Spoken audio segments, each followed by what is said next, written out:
So, what I would like to do, Be'ez Hashem, today is to give you a little bit of a trip report from my trip to Eretz Yisrael and talk about various halachic things along the way. One video I sent on the group, you might have seen about the Trumas and Meisers from the oranges. There's a lot of history to that, but I'll go chronologically in the order of my trip. So first of all, in Chutz La'aretz, we're reading a different parsha than we're reading in Eretz Yisrael, and the reason for that is because the last day of Pesach, Pesach was on Shabbos. So in Chutz La'aretz we read the reading of the last day of Pesach, and in Eretz Yisrael they read the reading of the next Shabbos, and we don't quote. So we're still a week behind them, and we don't quote unquote catch up to them until Matos Masei. Matos Masei is going to be in a few weeks' time before Tisha B'Av. That's when we catch up to Eretz Yisrael. Isn't that longer than normal, though? So it's the longest. There's three possible. Sorry. There are three possible times when we could fall behind Eretz Yisrael. One is when the second day Shavuos falls on Shabbos, and then the second and third are when the last day of Pesach falls on Shabbos. But there's a difference between a leap year and a non-leap year. The last day of Sukkot, Simchas Torah, can't fall on Shabbos, and so that's not relevant. Now, Levi is right that this is the longest time we fall out of sync, because what happens is when Shavuos falls on Friday Shabbos, so Shavuos is always around Parshas Nosoi or B'Halachos, and then what we do is we have Chukas Balak go together. So B'Midbar Nosoi B'Halachos Shlach Kerach Chukas Balak. It's 3 or 4 weeks where we catch up. Chukas Balak can never be together in Eretz Yisrael. The only time Chukas Balak is together is when Shavuos falls on Friday and Shabbos, and then in Chutz La'aretz we have Chukas Balak together, and in Eretz Yisrael they have it separate. I remember in Yeshiva there was a Sicha from the Likutei Sichos that was on Parshas Ches Vav Beis, and there was an Israeli bacher who couldn't for the life of his figure out what that is, because Ches Vav Beis is an acronym for Chukas Balak, but there is no such thing as Parshas Chukas Balak in his knowledge. So, it's right. Now, when Pesach falls on Shabbos, on last day Pesach falls on Shabbos, when it's not a leap year, we catch up a few weeks later. But when it is a leap year, as it is this year, then we're out of sync for, I think it's about 11 or 12 weeks until Matos Masei. Now, so there's a lot of discussion about how to deal with that if you're traveling, because you're missing a week. So, for example, the last Shabbos I was here 2 weeks ago, we read Parshas Shlach over here in Chicago. The next week we're going to read Korach here, but I was going to be in Yisrael where they would already be up to Chukas, and I would be missing out on Korach. So there's a lot of discussion about whether or not there is an obligation on each individual to hear the whole Torah, to hear the reading of that Shabbos, or it's just a communal obligation, and if an individual misses a week, it doesn't matter.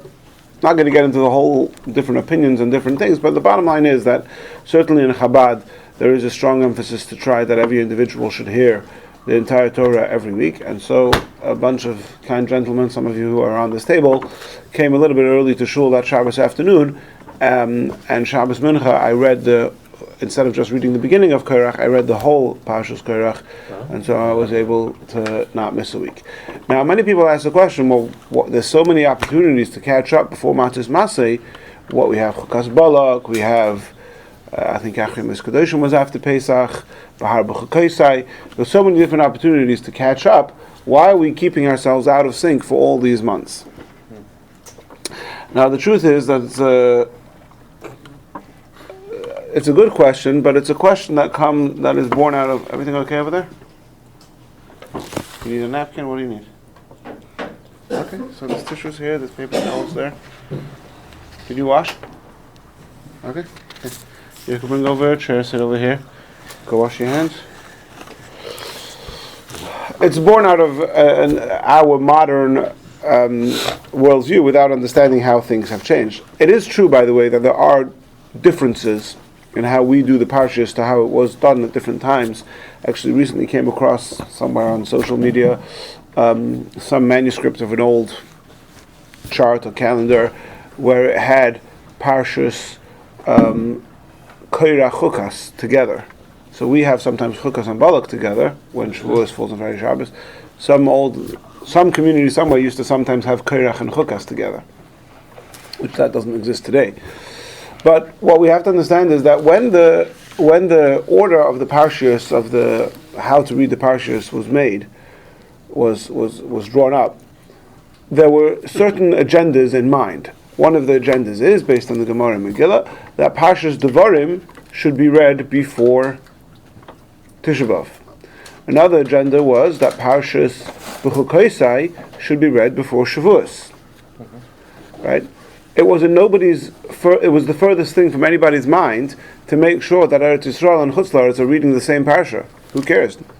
Traveling from Eretz Yisrael to Chutz La'aretz was such a rarity that it was nobody cared that we were reading a different parsha. You do your thing. Yeah, what's the difference? All that you need to know is you have to read the Torah every Shabbos, and you have to get to Devarim before Tisha B'Av. So when it comes like this year, in Eretz Yisrael, we have to combine Matos. In Eretz Yisrael, they're going to get to Devarim before Tisha B'Av. If we keep on going our regular speed, we're going to get to Devarim a week after Tisha B'Av. You have to leave? Just for a second. Yeah. We're going to get to Devarim after Tisha B'Av. So in order to get to Devarim before Tisha B'Av, we combine Matos and Masei. Now, we could have just as well combined Chukas Balak, Bahar, B'chukaisai, or any other combination, but there was no need to. It didn't matter to anyone to get. All that mattered was to get to Devarim before Tisha B'Av, for whatever reason, whether it's to get the Klalis before Tisha B'Av, or it's to get to Bereshis before. There could be all different reasons. That's one of the benchmarks mentioned in the Gemara, which the Rambam mentions. So that was that.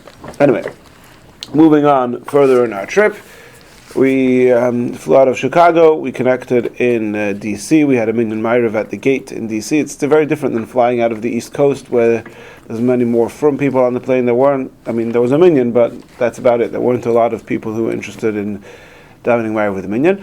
And it was going to be Rosh Chodesh, so the flight was really tough. It was exhausting because we were leaving D.C. around 11 p.m. By around 4:35 a.m. D.C. time, it's already past midday because you're flying east. So you had to finish Shachris and Musaf. Shachris for sure was Rosh Chodesh, Shachris, Halal, Musaf, quite early in the morning. So there wasn't a lot of chance for too much sleep. And it was a very crowded flight, so I ended up davening just on my seat. And my approach is better to sit down for the Amidah on your seat rather than stand up if you're going to be disturbing people and other people disturbing you. You could probably have more kavanah while sitting down comfortably than, especially, I was in the middle seat and there was actually a non-Jewish guy next to me. So, just davened right there. Facing the right direction. Yeah, no issue there. But the question is on the way back, you turn around. Yeah. No, definitely facing the right direction, which actually, you say that, but it's not so simple.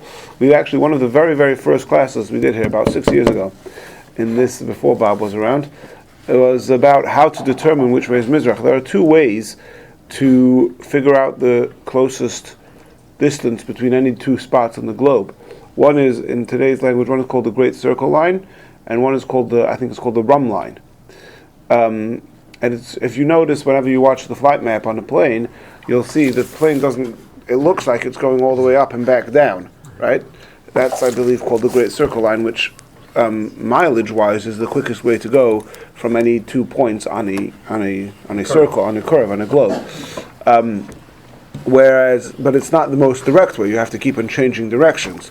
Versus the most direct way would be longer in mileage, but you just face, So, for example, if you go to myzmanim.org.com, whatever it is, at the bottom of the page, for whatever city you put in, it'll tell you where should you face for Mizrach in this city. Well, if you follow the Great Circle Line, it's this. So, for example, in Chicago, you'll notice Yochanan always faces the corner. In Chicago, according to the Great Circle Line, which is how the Alter Rebbe paskins and some Tzadik Daled and Shulchan Aruch, Jerusalem is actually not east. It's right exactly 45 degrees northeast. Which is why Yochanan is always davening on a slant, because he's facing that corner, which is, according to Alter Rebbe, the correct way to do it in Chicago. We're not going to talk about now why most people don't do it, but so according to Alter Rebbe, you're right. If you're flying toward Eretz Yisrael, then you're automatically facing the right direction for the Amidah. You don't need to change anything. But according to those opinions who say you should follow the Rum Line, then you might have to give a little twist in your seat over there. Anyway, landing in Eretz Yisrael. So right away as we come into the arrivals hall, I was welcomed home. Somebody came running over to me and said, "Did you hear Lane? Did you hear Kriyas HaTorah?" Now, besides probably most people, anyone who's been to Israel is familiar with the shul that's in the departures, by the gate. There's a shul there, but there is also a shul outside of security and outside of the welcome hall on one flight up. There's a shul over there as well. And so I was, I think, the 9th or the 10th for his minyan, and we ran upstairs, and right away in Thursday afternoon in the airport in Tel Aviv, we had a minyan for Kriyas HaTorah, for Rosh Chodesh, and the Ben Shgoimel. And actually, one of the halachos of Ben Shgoimel, which is difficult and not necessarily always kept, is that the pasuk says in Tehillim, we say this in Tehillim 107. We say it on Friday afternoon before Mincha. It says, "V'rememuhu b'kal om." You should praise Hashem with a congregation of people. Of Moshe Zakenim Yahalaluhu, and you should praise Him in the presence of Zakenim, elders. Now, Zakenim doesn't just mean doesn't mean elders in age. Zakenim means Zeshakana Chachman, people who are Talmidei Chachamim, Torah scholars, and Zakenim is in the plural, so it's a minimum of 2. So it's brought. The Rambam Gemara Shulchan Aruch says that when you bench Goimel, besides having to have a minyan, you have to have that 2 of the 10 people present are Talmidei Chachamim. Now, practically speaking, it's a little bit of a, how do you define Talmud Chacham? And the Maisa people, the common practice is you have a minyan, you bench Goimel, and that's it. But in the minyan we had in the airport over there was at least one person who, judging by the design on his bekasha, must have been a very big Talmud Chacham. So, anyway. Now, then we get to Yerushalayim, and it's still Rosh Chodesh. Rosh Chodesh Amos was Wednesday, Thursday, so this is Thursday afternoon. It's still Rosh Chodesh, coming toward the evening, the end of the second day of Rosh Chodesh. One of the things that always, I know it, but every time it gets me all flustered again, is the amount of, or the little amount of time you have in Eretz Yisrael between sunset and dark. Here it's sunset, but okay, you didn't have mincha yet, you still have another 20-30 minutes in Israel before you turn around. It's dark. It's like it happens so quickly. But, so, my grandfather is buried on Har HaZeisim, which is unfortunately not the most convenient, practical place to get to. But I've never been there before, so I haven't been to Eretz Yisrael since he passed. That's not true.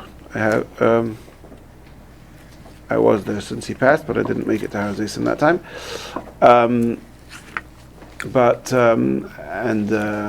I have a son named after him, Yassel. Anyway, but we did, and so there's a discussion about going to a cemetery on Rosh Chodesh or not. Both halachically and mystically, kabbalistically, but I spoke to a Chabad Rav in Eretz Yisrael who's very familiar with both of those schools, and he said it was absolutely okay for us to go on Rosh Chodesh. And so pretty much as soon as we got to the apartment, all the family were sharing a big apartment. Me and my mother, my brother, and my cousin of mine went out to Har HaZeisim, Avrami. We parked. So the truth, my grandfather's actually buried on the top, and to drive to the top, that's a really not safe neighborhood, and people basically only go with security. But actually, because you drive through areas where there's bad people.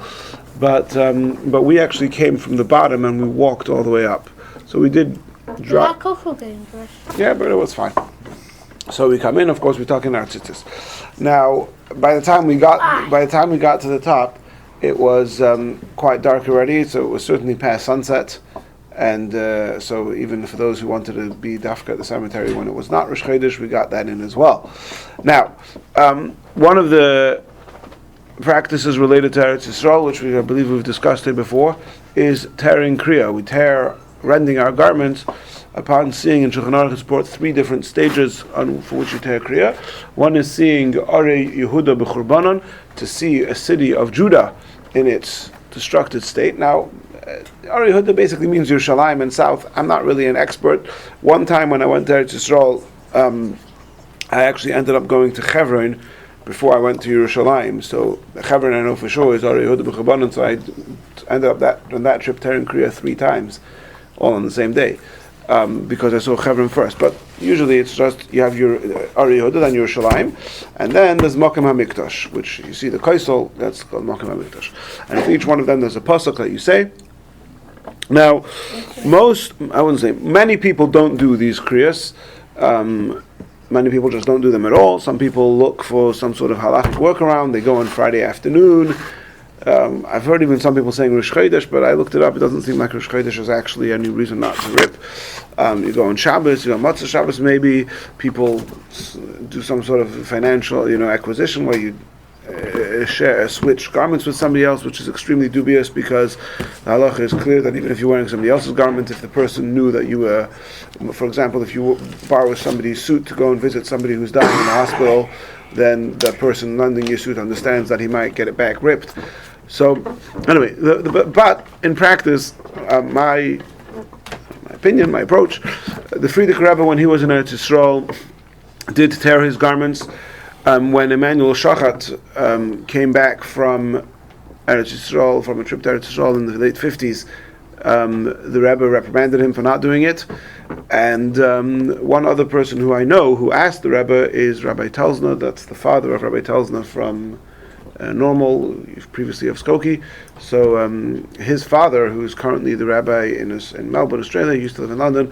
So when he was visiting Eretz Yisrael, I believe in the late 60s, but I have it on him on WhatsApp, I could verify, he asked the Rebbe if he should do it, and the Rebbe said absolutely he should. And so I do it. I've done it in the past. So here, I went up to Har HaZeisim, and from the top of Har HaZeisim, it was a little bit difficult to see because it was already getting dark, but my cousin who was with us, he knows Yerushalayim very well. He was able to pinpoint exactly where it is. We were able to see the tip of the Kaisel from the other side, and the Dome of the Rock. So the mosque, the Dome of the Rock. So my brother and I tore Kriya right there on Har HaZeisim, which was actually turned out to be a bit of a strange experience because just about a minute later, I met somebody on Har HaZeisim who I don't know well, but I was in yeshiva with him, and he happened to be on Har HaZeisim for his father's yahrzeit. And he says, "What are you doing here?" And I said, "I came for my brother's wedding." And he was all confused to see me on Har HaZeisim with a ripped shirt, coming for my brother's wedding. it was an interesting encounter, but anyway. And then right there on Har HaZeisim, actually, I passed a few feet in front of where my grandfather's buried, is the grave, which is somewhat of a shrine, if that's the word, of Gabi and Rivki Holzberg, the shluchim from Mumbai, who were killed. And that's the way they're also buried in Har HaZeisim? Yeah, right there. Is that the way you're supposed to say it? Mumbai is the new name, right? The old name is idolatrous, you're not supposed to say it. Which one is the new, which one is the old? The B or the M? I think Mumbai... The B is the old English one. Yeah, so we're not supposed to say that. I thought it was just anglicized. No, name. because it's the name of Avodah Zarah. We had a whole class about it, about how that's... Ambe or Umbai? Which one? No, I don't know. Anyway, because I had a whole class about it, how it's mamash a name of an active Avodah Zarah, you're not supposed to say it. Anyway, we also passed... it was getting dark and it wasn't the right time to explore the whole Har HaZeisim. Why are they killed? Manda, let's try only interrupt if there's a very urgent question. Okay? Why are they killed? Yeah, but this is not a personal conversation. This is a class, so we don't interrupt. So it wasn't time to go and explore all different graves, but it's the first time. Usually, whenever I've been to Har HaZeisim, I come from the top, which is right near where my grandfather is. I've been there before. My uncle is there. Other people I know are there. I've never been sort of at the bottom and walked all the way up and down. So I didn't have a lot of time to explore, but I did notice it was getting dark. But I did notice, actually, right near there, there's Rebbetzin Shartze Babche Eichenstein, who's the mother of Rabbi Eichenstein from Devon, has a unique name, and she actually wrote in her will that nobody should name after her. So Shartze Babche, that's a name. Actually, a picture of me by her grave. Anyway, so I passed that. Or she'll sue. And no, but I think that was a very spare embarrassment. that was very compassionate to her. Anyway, but I also did pass on the way down the keva, which is also a little bit of a built up of the Toras Chesed, who's the Lubliner Rav, who was a very famous posek, who was also a chassid of the Tzemach Tzedek, who later went to Eretz Yisrael. And his name was recently in the news because, not in the news, but in the Halachic news, because he is one of those poskim who, I don't remember exactly what he holds, but he's somewhat towards the lenient side when it comes to questions on abortion. So, anyway, abortion, we spoke about this, man. Anyway, so then, sorry? You did Kriya after the chuppah? Your brother? No, the chuppah was the next day. The next one. Yeah. He wasn't a chassid. He wasn't. No, it wasn't that brother. It was my younger brother. Oh, okay. Anyway, all right. Then is Azoya. Of course, Friday morning, go to daven. Of course, yeah. Now, you have to be very careful with kashrus in Eretz Yisrael, especially with fruit and vegetable, which here we don't even think about over there. You want to try and only get it with the top hechsherim, and there are certain neighborhoods where it's easy to get those, but where we were, we had to sort of do some fishing around, but we found good stuff. Of course, Don't there's have fruit and vegetables. Of course, there's birchas kohanim every day in Eretz Yisrael, even for Ashkenazim. I actually recently came across that apparently, and I don't really understand how or what, You got a grape. in the UAE, United Arab Emirates, the Ashkenazi minyan over there also does birchas kohanim every day. I'm not sure how far back that minhag goes or how. I just came across that recently. Anyway, so we do have birchas kohanim every day, and we had birchas kohanim on Friday morning. The chuppah itself was also, a few things were interesting. The ksuba, which seems to be the standardized ksuba of the Rabbanut, had a lot of details in it which are not standard in any ksuba that I've seen. There was a commitment in there that he wouldn't marry a second wife. It actually had translated into contemporary currency exactly how many shekel in contemporary currency he's committing to the ksuba. That's because of all the immigrants from Arab countries, probably, to Eretz Yisrael. You're saying the first thing about The multiple wives. Yes. Anyway, it was an interesting ksuba. It was also a very long ksuba, which I did. What? I believe it was, if I recall correctly, it was 180,000 shekel. What's that in dollars? It's a lot, but it's 50,000. 180. Yeah, it's 50,000. Yeah. All right. Anyway. It's a lot more than what they would say, I think, here. So the wording was different. It didn't say how much he was moised. It just, this is the main ksuba, and he added a certain amount, which together totals that. So it doesn't say how much he added. Must be rich. Well, the shekel's like 30. It's 3.5 shekel to the dollar right now. Two is 4. How much do you have? Anyway, Shabbos, we davened actually. The whole Sheva Brachas was in this penthouse place. Where we davened on the roof, where you could actually see the kaisel from where we were davening. At least from Mincha, once it got dark, you couldn't see so much. Right. There was actually an interesting shayla because there was planned a musical Kabbalah Shabbos early, but also in Yerushalayim, the candle lighting time in Yerushalayim is 45 minutes before sunset, so there was a question at what time we should stop the music. In the end, the music didn't end up happening. There's also the hot water question on Shabbos, which we discussed here for those who come to the Halacha U with the Shemesh, how's it called, the solar panel boiler. So that was relevant this Shabbos as well. Anyway. No, On Sunday morning, what? Question and you said, well, according to... No. On Sunday morning, Mendel and I, together with my brother Shnei Zalman and Aryeh Sova, anybody remember Aryeh Sova? Aryeh Sova used to be my neighbor in Jarvis. They live in Beit Shemesh now, so he joined us with his family. We did a tour, which included part of the Rova of the Jewish quarter of the Old City, but it started off by the southern excavations of the Kaisel. Now, I paid a lot of money for this tour, and I was beforehand feeling a bit apprehensive, and I was like, okay, you're going on the trip, but it was an absolutely amazing tour, worth every penny. I would have paid more. And one of the things that made it so amazing was that it wasn't just, he is a licensed tour guide he is a licensed tour guide in Eretz Yisrael, but he's not just a tour guide, he's a real Talmud Chacham, and he knows all the relevant Gemaras and Midrashim and Chazals to the things we were seeing, and it was really nice to be able to put everything together. We really had some nice conversations. So I want to share a bit about that, and also hopefully some pictures I can show you. And the story with the Trumas Amaisos, which I posted the video of, is from the end of that tour, or from part of that tour, which again I'll show you. So, if you has everybody here been to the Kaisel? Bob, you've been to the Kaisel? You've never been to Israel? You've seen pictures of the Kaisel? Mm-hmm. Okay, so the area, when you look at what they call the Kaisel Plaza, to the right of that there's like this bridge with steps going up to the Harabayas. That is the whole Kaisel area, that was I don't know if it's always been there or if it wasn't always been that way. It was excavated hundreds of years ago. The Jordanians built houses almost all the way up to the Kaisel. If you look at the pictures and the videos from when they got to the Kaisel in 1967, by the end of the Six-Day War, it's just a very narrow street, and very shortly after that, they just bulldozed all those houses, and that's how what's come to known as the Kaisel Plaza. Now, to the right of that section that you see is just a section of the western wall of the Harabayis. Now, if you're facing the wall to the left of that, that's where the Harabayis, the western wall, continues toward the north.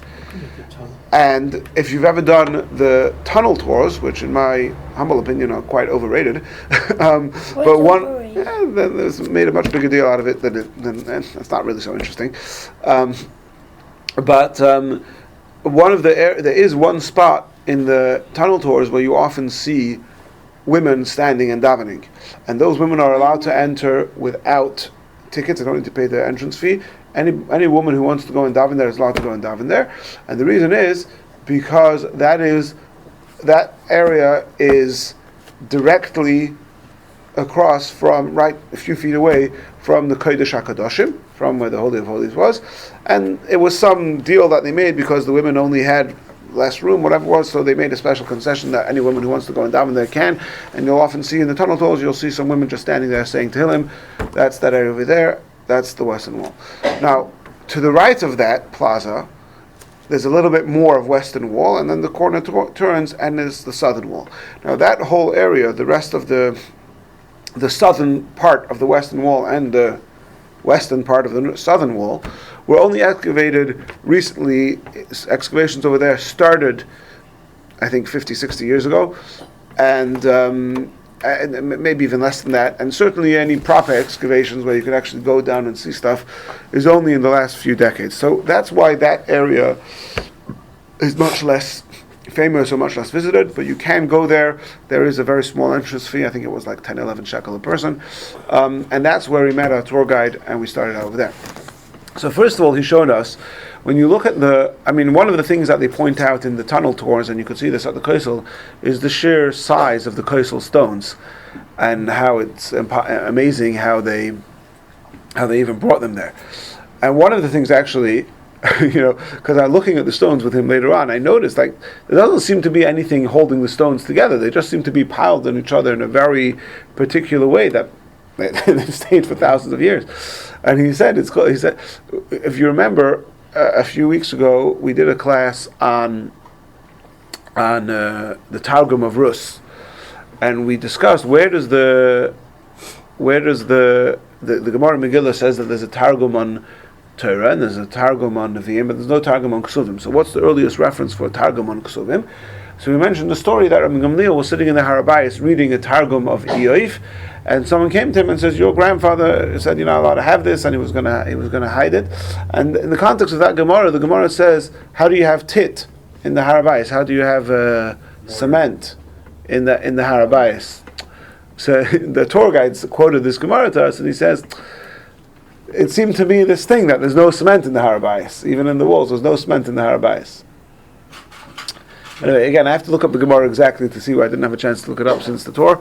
But anyway, now going back to the size of the stones, he showed us he has this laser where he points the corner stones, the stones on that southwestern corner of the Harabayis wall are much bigger than any of the other stones on the Kaisel. You're talking, the height is the same, but you're talking, I didn't measure them, but I don't know, probably 15 feet long, crazy, huge.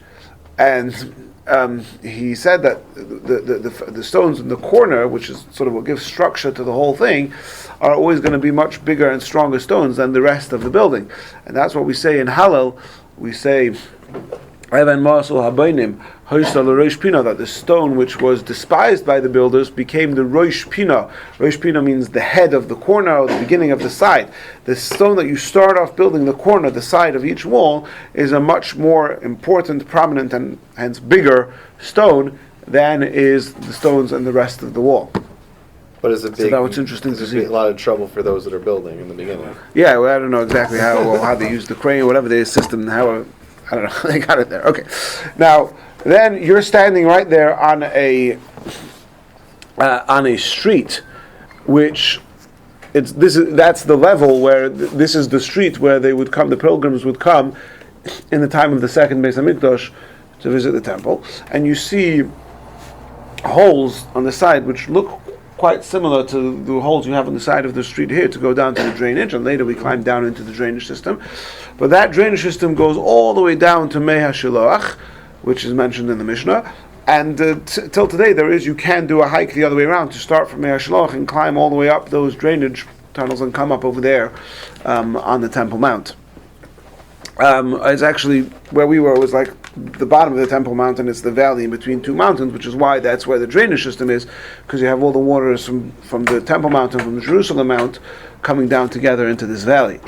Now, so you're standing on that street. On the side of the street, you see booths which look like kiosks, like stores. And those booths were because people coming up to the Beis Hamikdash. What was the first thing you needed when you came to the Beis Hamikdash? You needed lots of animals for your various karbonis. So on those booths, that's where they would sell the karbonis, but they didn't actually store the animals there. The Mishnah describes they would go to these booths, buy a coupon, and then later go to the other side of the Beis Hamikdash, which is where all the animals were stored, and they would switch their coupon for animals. And in the excavations, they did actually find these coupons which stay on them carbon, and they're in the museum, but our tour guide did show us pictures of those coupons that were found on that very spot where we were standing in those kiosks. What's the name of that tour they went on? I can give you the information. Yeah. It's a private guy. Now, then we climbed down into the drainage system, it was the wrong way, because really that you're supposed to come in the hike from the Mei HaShiloach and come out through there, and it's a very tedious hike. But the tour guide climbed down and he said, there's no one there, we're not going to be disturbing anybody, so we climbed down into there. You see they have these. There's a number of places where the water comes in and different water levels, different seasons of the year, and you see the remnants in some places of the lime on the wall. Now the reason for the lime is because that makes the stone of the mountain is porous, but the lime keeps the water in, and that's the Mishnah in Pirkei Avos, which we just had, that Rabbi Yochanan ben Zakkai had 5 Talmidim, and he lists the virtues of each of those 5 Talmidim. And one of them is Rabbi Eliezer ben Hurkanas, who's a bar sud she'eina ma'ambit tipa. He's a well, which is sud, which is coated with sid, with lime, with plaster. Is the plaster and lime the same thing? Plaster. So it doesn't lose even a drop. So you could see over there the plaster on the sides of the wells. You're standing inside the well, and you could see the plaster which was made so that the water retains, and this was used both as a drainage system, and it was also used to draw water from. You could see the holes where they would lower down the buckets, and there were other Gemaras. While we were there, he explained us a number of other Gemaras. What was this water used for? This was a drainage. Drainage. Okay. That was Right. Now then. No, but why did they have boor in it? Why did they have Because they wanted to retain the water to have it there for the summer, in the winter. Drinking water? Yeah. Oh, that's what I was. Yeah. Now. Then you have, I'll show you a picture of this. In the Mishnah, in a couple of places, in 3 places, the Mishnah talks about in the Beis Hamikdash. There was a spot. There was a stone, which is amma al amma, 1 amma by 1 amma, with a ring in it, so that you could lift it up and go down. In English, we call that a manhole. Right? Now here we're obviously not in the Beis Hamikdash, we're on the mountain, but there's a drainage system underneath. And what happens if you drop your car keys? Yeah, right? So there's a manhole, which is an amma al amma. It's the shayish. It's an amma al amma. We actually asked him, because can you determine from here? One of the questions in various excavations throughout the world, actually, but certainly in Eretz Yisrael, have been determining the correct size for an amma. Because if we know that it says that this tunnel or whatever was so many amas long, well, we could measure it and see how many inches in it and see what anyway. But here, there's a number of these different places, these manhole covers, which are amma al amma, but then they're not all exactly the same size, because this is not like a halachic thing that it has to be amma al amma. It's just descriptive. They made a little hole. Now you think of amma al amma being a big thing. Actually, it was a tiny thing. All the other stones are huge. And here you have they cut out a small stone of an amma alama, where you could lift it up, and I'll show you a picture of that stone. You could see where the ring was. You could see there's a hole over there. They also, But it's definitely close to whatever an amma. yeah, it's approximately 18 inches by 18 inches. But if one of them is going to be 15 inches and one of them is going to be 20 inches, whatever. And that gave someone access to the Drainage system. to do repairs or Or whatever. to take out blockages. Yeah. Not by 18 inches by 18 inches. It's getting into that thing. Is it possible that amma is just not really an exact My arm gets it. measurement? No, Like, no, of course not. My legs Oh, because we have all these like very. Yeah. No, well, Exact, first of all, I mean, and it's basic. People used to be much smaller than they are now. Both people were just smaller, and also obesity wasn't a thing. But also, I don't know that people had to go down, or they would stick down tools that they had to get things. Actually, another thing which I forgot to say: when you're down in the drainage system, you could see two interesting things, because the coastal stones that you see up, they're nice, they're all nice. The ones at the bottom, which were the foundation of the coastal, are not as nice because they were never meant to be seen. So they're just sort of much more, they haven't sort of shaved them down to look so nice and even. But you actually see underneath the foundation, you're right at the bottom of the foundations over there, and you could see the actual Temple Mount, the rock of the mountain. You could see it and touch it there. The question is, you're outside the wall, you can still touch it. But anyways, you actually see the mountain itself. I'm just looking for a picture of that tabas, of that the ring. Hold on. Here it is.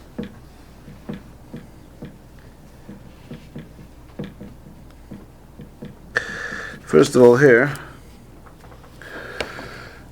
if you look at this picture, you could see these are the foundation stones of the coastal. It's hard to see on the picture, but they are much more bulging out. And at the bottom, you see that's not a coastal stone, that's the actual mountain. See that?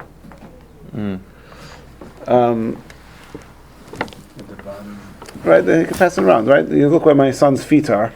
That's not coastal stone anymore, that's just mountain stone. This is the southern side of the southern part of the western wall. Oh, okay, so you haven't made the turn yet. No, we didn't actually go onto the southern wall very much. We stood at the corner, but Oh, yeah, you can see the change in the shape of the rock. Yeah. it's not cut out stones anymore. It's just raw. It's raw mountain. Right. Now I'll show you also the picture of the shayish.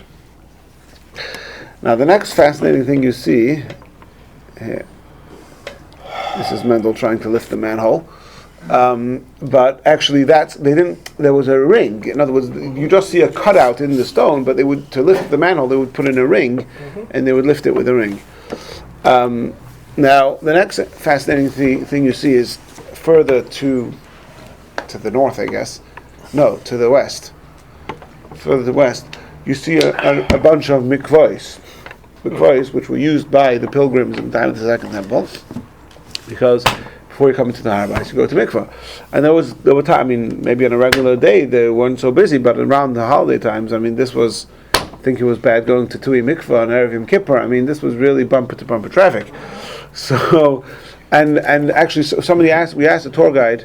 Oh, this was another thing. He was showing how this is one of the things they found over there, like a little bell. So he said it can't be from the Kohen Gadol because the Kohen Gadol wouldn't have left the temple with his priestly garments. So Mendel actually referenced the story of Shimon HaTzadik, who was the high priest who came out to greet Alexander wearing his priestly clothes. Anyway, so that was interesting. Doesn't the tunnels don't get water in them now? The tunnels aren't filled with water now? They are. Well, the drainage system had. Right. So we're standing on a platform, where we were standing was dry, but he said when he comes there in the winter, it's like a little bit, the water level's higher. Now, in the City of David tour, I know they have those same kind of drainage tunnels, and you walk through them, and they're full of water. So one of the things, so here I have some pictures of the mikvah, which I'm going to show you. So a fascinating thing about the mikvah. First of all, the mikvahs are dug into the mountain, which is in the Mishnah that we say every day after davening. Yeah, machat shehinasuna al malas hamara, the needle that is on the steps of the cave. This is the steps of the cave. The cave is the mikvah, dug into the mountain, and you have to toivel your needle, and you don't want to just dip it into the water because you're scared you're going to lose it.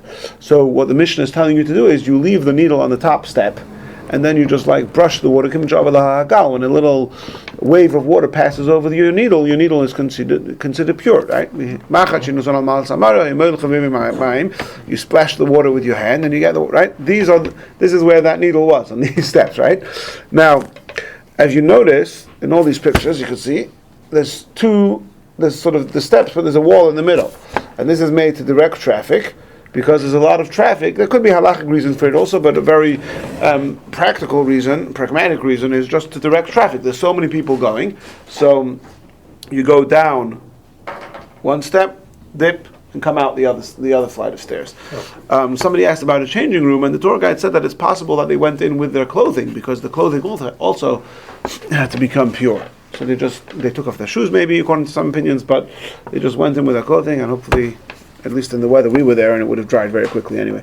All right. Now, as long as the clothing was relatively loose, then they would be fine. Yeah. I'm not talking about a big head like tight underwear. I don't know. Anyway, so You have a mikvah lady making sure. now another. So an interesting. I mean, these mikvahs are from the time of Bayesheni. The first recorded text we have with any laws of mikvahs is the Mishnah, which was compiled post Bayesheni. So it's interesting that in these mikvahs we could see so many halachic things that we know from the Mishnah, but these mikvahs were obviously designed and built way before that. Now, just two things which I'll mention. One is that the minimum size of a mikvah is 40 sa'ah. Right? 40 sa'ah is not a whole lot of water. It's the area which contains 40 sa'ah is 4.5 feet tall by 1.5 foot wide, right? So you have a sort of a box which is 1.5 by 1.5 foot wide and long, and 4.5 feet tall. That's 40 sa'ah. Now, once a mikvah has to be rainwater. Once a mikvah has rainwater in it, 40 sa'ah, then you could add as much water as you want. What we call tap water, but whatever the equivalent of mayim shuvin. You could draw water from the drainage system and add it to the mikvah. So all of the mikvahs over there, the bottom step, so to speak, the bottom area, is made to contain 40 sa'ah in one level. So like this. So the mikvah that we went to was quite a wide mikvah, so it was only this deep. But the narrower mikvahs, like over, he said you could see them, the ones that are narrower, that step is made deeper so that they know this is the 40 sa'ah mark, and then if the water is going down, because it's a summer and the water is evaporating and there's no rain expected for another few months, we need to maintain this mikvah. We're going to, before the water reaches that lowest level, we know it still has 40 sa'ah, we're going to go down there to the drainage system, lower our buckets, fill up some buckets of water, and add water to the mikvah. Now, another thing you notice, and you can see this in these pictures, I'll swipe through, you'll see, that you see there's 1, 2, 3, and then this step over here is much bigger than the other steps. And then you have another 3 steps down, and where we're standing, where Mendel is standing right now, it's a much bigger step. And then you have more steps down to the final big step. Here it's from the other direction. You see, this is I'm taking this picture, standing at the bottom of the mikvah, and that he's on the second big step. Right? You see where Arya Shova is standing, that's a much bigger step than the other steps. Can you see that? Mm-hmm. What's that about? So, the halacha is that when you toivel, you're not allowed to stand on a step. You have to stand on a bigger area, because the concern is that if you're toiveling on a step, you might be afraid to lose your balance, and because you're afraid to lose your balance, you won't toivel properly. You'll be holding holding on tight, or you won't dip all the way. You'll be eating. So the halacha is you have to have an area bigger than just a regular small step to toivel on. And if you've ever been to mikveh, you'll notice that you have the regular steps. Halfway down the steps, often there's a bit of a bigger step, but for certainly the bottom area where you might be 2 or 3 levels, but it's always a big area to stand on. It's not just a narrow step. Now here, this mikveh is really deep. In other words, if you're where I'm standing right now, so my head is around this height. Excuse me. My head is around this height. There's still quite a number of steps to get to the top. So I would be completely submerged way down under the water if the mikveh was full to the top. Right? So these mikvahs are not maintained, they're not. No. well at- Yeah, I mean, if you go in the winter, you'll see a little bit of water, but not. It's not. Now, so basically, what's going on over here is these mikvahs are used year round. Now, if you come to the mikvah to go to the Beis HaMikdash for Pesach, it's just after the winter, they're going to be full to the top. You can't get to the bottom step. You're going to drown. So they made the third step down be extra big so that you could toivel on this step and turn around and get back up. Right? Now you might come again to the Beis HaMikdash a month and a half later for Shavuos. Now it's been a couple of months of hot. A lot of water has evaporated and not so full anymore. So you have another big step a little bit further down where you could toivel. And then coming to the Beis HaMikdash on the end of the summer before Sukkot, so randomly at the end of the summer, the water level is going to be much lower, and then you have the third bigger step where you could toivel on lower down. So it's sort of calibrated to the season. Exactly. You need to have. Yeah. So the drainage system wasn't so sophisticated that they could adjust it and keep it to a certain level. Right, no, it wasn't going to be the same level year round. Absolutely. Okay. Now, it's ready. The last thing I want to talk about is the video that I sent to the Trumas HaMaasros. I want to explain what that's about. Now, at one place in the old city, before I get to the video, let me just think how to go through this. Okay, let me first explain the order of Maisa. So, when you have fruit growing in Eretz Yisrael, you have, of course, it's the first 3 or 4 years where you can't eat it, it's arla, not Rabbi. But once you're in the system of eating the fruit, there are the following tithes that have to be taken. First of all, you have Truma. Truma is a small amount of the produce that's taken, that becomes sanctified. You give it to the Kohen. Only the Kohen is allowed to eat it, and that's Truma. Then you have what's called Meiser Rishon, the first tithe. The word Meiser means a tenth. It has the same root of the word Eser, a tenth. So you take 10% at Meiser Rishon and you give it to Levi. What does the Levi do with his 10%? So 1% of it, which is 1%, 10% of it, which is 1% of the whole thing, 10% of it is called Trumas Meiser, which the Levi has to give to the Kohen, and that's the same category of the original Truma that we spoke about. And then the rest of it he could eat himself. There's no sanctity to it. He could share it with whoever he wants. It belongs to him. 1 out of 10, right? 1 out of 10. A tenth of the whole. A tenth of what he got. A tenth of what he got, which is 100. So another 1%. Let's talk percentage. He gets 10% of the whole produce. Right. Right. You have 100 oranges. He gets 10 of them. He's going to get less than 10 because you've already taken off 2 for Truma. But yeah, let's say in theory, after you've taken Truma, you have 100 oranges. You're going to give the Levi 10. He's going to take one of those 10 and give it to the Kohen as Trumas Meiser. And then he has 9 left, which those 9 don't have sanctity. They belong to him, and he can do whatever he wants with them. And right, so 1% ends up going to the Kohen. 1% of the Trumas Meiser, of the Meisers goes to the Kohen. And the original Truma, which was 2%, also went to the Kohen. But nowadays we do less than 2% because anyway the Kohen's not getting it, so we just do a small amount. Then we have after Meiser Rishon we have this next tithe. Now the next tithe depends what year of the Shemitah cycle you're in. In years 1, 2, 4, and 6, you give Meiser Sheni. Meiser Sheni is the second tithe, which means that you take another 10%. So now you have 90 left, so you're going to give 9 oranges and you take them up to Yerushalayim, and you eat. The owner doesn't have to give them to anyone; he eats them himself. But they have to be eaten in Yerushalayim. Or if it's too much to schlep up to Yerushalayim, you could do Paida Meiser Sheni, which means you transfer the sanctity of those fruit onto a coin. You take the coin to Yerushalayim, and in Yerushalayim you buy some other fruit and you eat it in Yerushalayim. Right? That's in years 1, 2, 4, and 6, 4 and 5.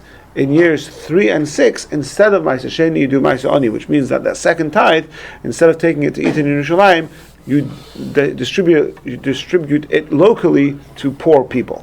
Meiser Ani.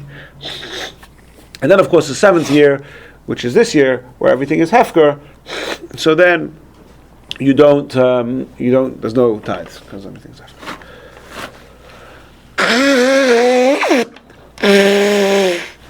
Now, before I get into what we were able to do with the video I sent, another interesting thing is like this. What we know is the old city of Jerusalem, where the wall is. That wall is from the Second Temple period. The original city of Yerushalayim was smaller than that, and there is a wall. If you when you're walking around in the Rova, in the Jewish quarter of the old city, there is remnants of a wall that was built by, I believe, Chizkiyahu HaMelech in the First Temple era, as a defense against Sancherib. Sancherib came and he took the 10 tribes. The Syrian king took the 10 tribes, and then he was going to come to Yerushalayim. And as part of the defense, Sancherib built, Chizkiyahu HaMelech built a wall. That wall is still there. So one side of that wall is the old city of Jerusalem from First Temple times. The other side of that wall, in the times of First Temple, was not considered part of Yerushalayim. Now, what's the relevance of all of this today? In other words, what's the halachic relevance if something is considered part of the original Yerushalayim or not? So, before I mentioned that you redeem the Ma'aseh Sheni, and you take the money to eat in Yerushalayim. Now nowadays we don't do that. What we do is you paid it, you transfer the money you transfer the sanctity of those fruit onto a coin, and you destroy that coin, right? So because we can't eat it in Yerushalayim, can't have tara. So now you can't transfer ownership. Sorry, you can't transfer Ma'aseh Sheni from the fruit to the coin within Yerushalayim. Right? So that's where we need to know, well, what's considered Yerushalayim, because within Yerushalayim, you're just going to stuck with these fruit that are meiser, you can't transfer them to the coin. So what's the workaround? So the workaround is like this. If before you took any of the tithes, the fruit became impure, then you are allowed to redeem it even within Yerushalayim. So, when the rabbis from the Hechsher go around to the fruit stores or to the vendors, to take tithes from the fruit in Yerushalayim, in the old city of Yerushalayim, I believe they do from the whole old city, not just from behind that wall of Chizkiyahu HaMelech. They just do the whole thing. Before they take the tithes, they contaminate all the fruit. Not contaminate hygienically, but contaminate halachically. Shouldn't that be pretty simple? We're all tamei meis. Oh, but just because we're tamei meis, it doesn't mean the fruit are tamei. Why? There's two issues. Number one, how do you know that every single fruit has been touched? You just touch it. Oh, so if you have 3 oranges and you touch each one, so then that's fine. But what if you have a case of 1,000 oranges? Oh, you don't touch every orange? It's a lot of work. Yeah. Okay. But Bob has been. You do the one chapter cycle, right? So you finished the book of Torah yet, or you're about to finish? Finish it. So what has to happen to fruit or to any food item before it's susceptible to purity by somebody impure touching it? It has to get wet. It has to get wet, right? And it has to get wet. Obviously, every fruit has gone wet because it's rained, but it has to get wet willingly. The owner of the fruit has to willingly allow it to get wet. Now, another thing about water, which Bob knows, is that water, whatever level of, usually there's a sort of a cycle, right? There's the strongest level of tumah, then that imparts tumah to something else. It's one level less. Avatumah, rishnu tumah, shenu tumah, right? It's a declining, but that doesn't apply to liquids. Water, even if a number 3 tumah touches water, water always reverts back to being a rishnu tumah, right? Remember that? Water always is upgraded to a higher level of impurity, right? So water can always contaminate fruit. If the water is impure, it could always contaminate fruit.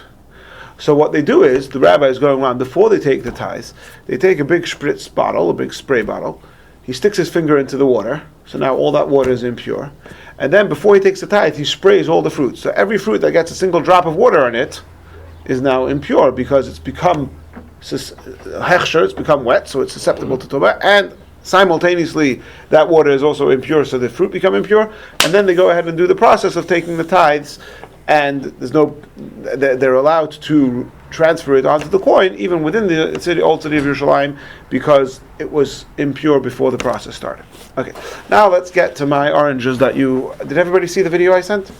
Did you see the video I sent? All right, well, we'll watch the video soon, but let me explain what was going on over there. So, as we're walking in the old city, so obviously it's a nice thing, and the Rebbe also encouraged people to look for an opportunity to do these mitzvahs of Trumas HaMaisos, which you don't get to do commonly in Chicago.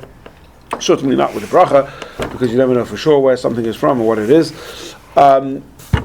It's unlikely I thought I wasn't going to be able to do it because it's Shemitah, and in the year of Shemitah, how are you going to find fruit that you could do the bracha on? Now, how do you determine what year something is from? It depends what it is, but with fruit, it depends that it blossomed before or after the 15th of Shvat of that year. So fruit which blossomed before the 15th of Shvat of this year are considered to be fruit of the 6th year, and then you have to take the tithes from them. And fruit that blossomed after the 15th of this year are considered Shemitah fruit and have to be eaten with Kedusha Shvius, with the sanctity of Shvius. Nothing can go to waste, etc., etc. But there's no tithes. So in our tour of the old Does city, it count all the fruit on a tree if one fruit did, or literally when you pick it? I mean, no, when it blossoms. Right. Oh, very good. So, as we're walking through the old city, the Rova, our tour that we passed an orange tree, and what was very clear on this orange tree, and this part of it I don't have a very good picture of, but I'll show you a fun picture anyway. You saw an orange tree, which the oranges on the bottom of the tree were very small and green, and the oranges on the top of the tree were big and orange, right? And our tour guide sees this tree at least once a week, if not more. And he told me, he says, I can tell you very clearly that the orange ones, they blossomed in the year 6, or at least before Tu B'Shvat of this year, and the bottom ones are Shemitah. Now, we couldn't reach the ones on the top. And here's where you guys know my brother Shnei Zalman, who comes here sometimes? He climbed up. He climbed up, and here you can see a picture of him inside the tree. You see? Right? Now, on this picture, all you can see is the green oranges. Right? You see, there's a green orange. But higher up in the tree, there are oranges. I don't think you can see any of them in the picture. And he gave a shake, and of course the green oranges didn't fall off because they were not ripe at all. But a bunch of orange ones fell down, and we took a bunch, and Arisova took a bunch. Now here we have an interesting thing. So now we have an opportunity to, even though it's the Shemitah year, we know for sure that these fruit come from year 6. So we could take Trumas HaMaisos. And usually you get fruit, you don't know for sure the year 5 or year 6. So you don't know if the second tithe, if you're taking the second tithe to transfer onto money, or you're taking the second tithe of Maisa Oni to give to poor people. But I knew for sure that these oranges blossomed in the 6th. So if you Google the text that you're supposed to say when you mafresh Trumas HaMaisos, the default that any text will give you is a text to say that you stipulate if it's from the year 1, 2, 4, or 5, so then this is going to be Maisa Sheni, and I'm transferring it onto this coin. And if it's from year 3 and 6, then it's Maisa Rani, and right. I didn't have to do any of that because I knew for sure it was from year 6. So I had to adjust that. I Googled the text. I found the text, but I had to adjust the text accordingly because I knew for sure this was from year 6. Another thing is there a bracha you say in this? Yeah, I said the bracha. And another thing that was relevant is that you can't do it. I was going to do. It would have been nice to do it right there together with the Torah, but you have, in order for it to the fruit to become actually obligated in Trumas HaMaisos, it has to be roya pnei habayis. You have to take it home. There's actually a number of things you could take it to. There has to be a certain process, a certain thing accomplished in order for it to be absolutely obligated to take the tithes. The simplest one of those things to accomplish is to take it home, and you have to take it home through the front door. So you take it through the window, it doesn't count. I had a friend in Yeshiva in Cholon who stuck his hand out the window and took a fruit and ate it without taking any tithes because it was not roya pnei habayis. It came through a window. So I had my oranges in my backpack, and I made sure to walk through the front door of the building we were staying in. I took it into the house, and then it was home, and I was able to take the Trumas HaMaisos. Of course, when you say this text, it's not a prayer, you're actually saying a legal text, and basically the way it works is, you have the first one, which is Truma. Truma originally was 2%, but because now you can't do anything with it anyway, it just goes, you wrap it up nicely in a bag, put it in the garbage, some people burn it. So we take any small amount. So a small amount of it is Truma, right? But there's another part that does have an amount, because there's another Truma which the Levi takes, which is a tenth of his tenth, which is 1% of the whole thing. That is an amount. It has to be 1%, 10% of 10%, which is 1%.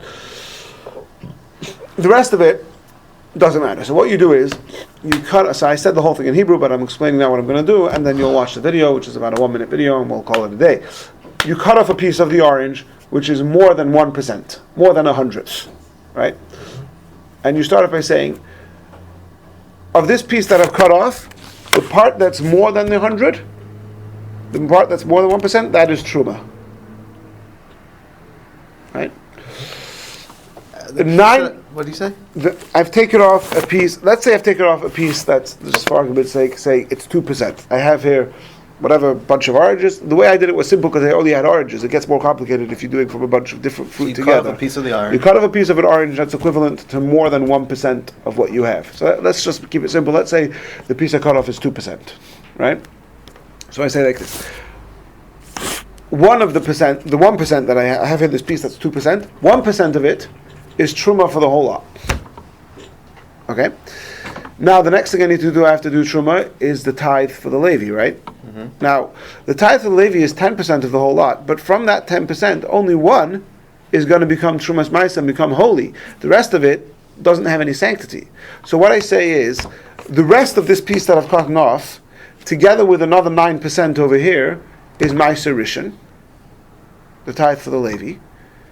And then the other 1% that I've taken off is trumas ma'isa for the Levi. And now what I'm left with is the 2% that I cut off. 1% is truma, 1% is trumas ma'aser. Both of those are sanctity. I'm going to wrap them neatly into double covering and put them respectfully in the garbage, or burn it, or bury it, whatever it is. You're taking that and you're putting that aside for the truma you need to give, and also the truma that ultimately has to go to the Kohen from the Levi. Right, but the rest of what belongs to the Levi, the other 9%, it's still there mixed into the rest of my oranges because I'm not actually going to give it to the Levi. Right. Because, Y is beyond the scope for right now, right? Now, then I have to take the second tithe, which in my case I know for sure is Ma'aser Ani. So usually, if I knew for sure it was Ma'aser Sheni, I would then get to make another bracha and transfer that onto a coin and do that whole thing. But because it was Ma'aser Ani, I don't have to transfer it onto a coin, I just have to give the equivalent of it to a poor person. And so that's what I did. I said the rest of the 10%, another 10% of this is Ma'aser Ani, and that's it. Now, the tour guide told me that the custom is that you don't actually give the Ma'aser Ani to the poor person. Now, he made a little bit of a mistake. The reason why that's the custom is because usually you don't know for sure whether or not it's Ma'aser Sheni or Ma'aser Ani. You don't know for sure if it's year 1, 2, 4, 5, or year 3 and 6. I knew for sure it was 3 and 6, and so I do have to give something to the poor person, but instead of giving him a measly piece of orange, I'll give $1 equivalent to that. Again, because there's no sanctity, it doesn't have to be that exact piece of orange. It just means I have to give the equivalent of that. So I'll just give a few cents or $1 to a poor person, and that'll be fine. Now, why don't we give the Ma'aser Rishon to the Levi? Hard to find in the old city. I'm not sure why. I don't remember right now offhand why in practice we don't give Ma'aser Rishon to the Levi nowadays, but that's how it's done. And we'll finish by showing you that video. And 1 second. There we go. The Rabbi often encouraged people when they're in Eretz Yisrael to take the opportunity to do the mitzvah of Trumas and Maasros, which I thought was not going to be possible. That's my sister-in-law trying to get me to laugh. Shmita when Trumas and Maasros don't apply. However, with the help of my brother's acrobatic skills, we managed to get down some oranges from a tree